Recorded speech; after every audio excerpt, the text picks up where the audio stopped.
আরে আমি আল্লাহ না তোরে এত নিয়ামত দিয়া সুন্দর করে বানাইলাম। এই আসমান বানাইয়া কোরআনের কোথাও বলি নাই আসমান সুন্দর করে বানাইছি, জমিন বানাইয়া কোথাও বলি নাই জমিন সুন্দর করে বানাইছি, গোটা সৃষ্টি জগৎ বানাইয়া কোথাও বলি নাই সুন্দর করে বানাইছি। কিন্তু মানুষ রে, তুই 3.5 হাত তোরে বানাইয়া কোরআনে একটা নয় দুইটা নয় 4টা কসম করে বলছি তোরে সুন্দর করে বানাইছি।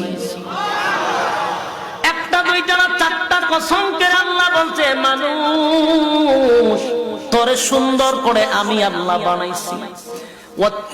তিন ফলের কসম, জাইতুন ফলের কসম, সিনাই পর্বতের কসম, ওয়াহাযাল বালাদিল আমিন পবিত্র মক্কা নগরীর কসম। 4টা কসম করে আল্লাহ বলেন লাকাদ খালাকনাল ইনসানা ফি আহসানি তাকওয়িম।